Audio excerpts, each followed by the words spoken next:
और यहाँ বড় পর্দার জনপ্রিয় অভিনেত্রী জয়া আহসান ব্যক্তির জীবনে পোশাক আশাকে অনেকটাই শৌখিন এই অভিনেত্রী। প্রায় দিনই ভিন্ন রূপে অবতারে নিজেকে মেলে ধরেন জয়া।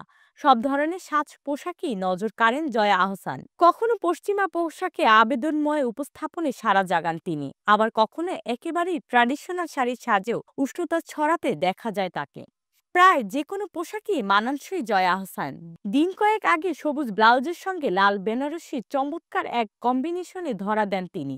সঙ্গে ঐতিহ্যবাহী গয়না আর হাতে ছিল ধূপ ধোয়ার আয়োজন। এরপর বৃহস্পতিবার সকালে স্ক্রলিং এ চোখ আটকে যায় জয়ার 4 ছবির কোলাজে। সেদিনের ফটোশুটে আবার দেখা মিলল তাকে, তবে আগের চেয়ে খানিকটা খোলামেলা অবতারে। ছবির 4 কোলাজে মোট 11টি ছবি এদিন পোস্ট করেন জয়া।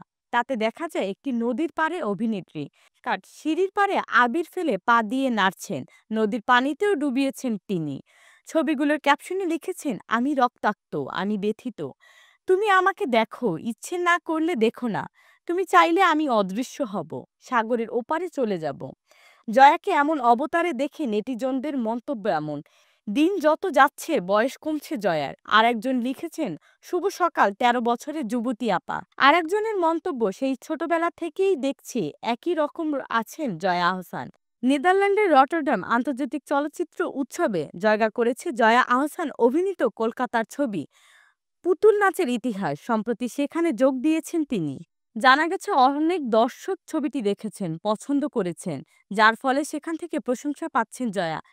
সিনেমাটিতে জয়া অভিনয় করেছেন কুসুম চরিত্রে। তিনি বলেন, পুতুল নাচের ইতিহাস আমার একটি পছন্দের উপন্যাস। মানিক বন্দ্যোপাধ্যায়ের এই উপন্যাসটি বহুল পঠিত। সেই গল্পের কুসুম চরিত্রে অভিনয় করাটা আমার জন্য অনেকটা পাওয়া। পরিচালক সুমন মুখোপাধ্যায় সিনেমাটি খুব যত্ন করেই বানিয়েছেন। এদিকে জয়া এবার প্রথম দেশি ওটিটি কন্টেন্টের একটি কাজে যুক্ত হয়েছেন।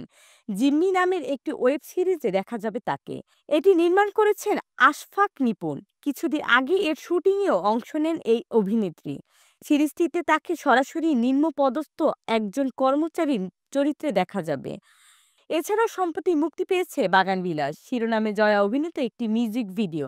এটি থেকে বেশ ভালো সাড়া পাচ্ছেন বলেও জানান এ অভিনেত্রী।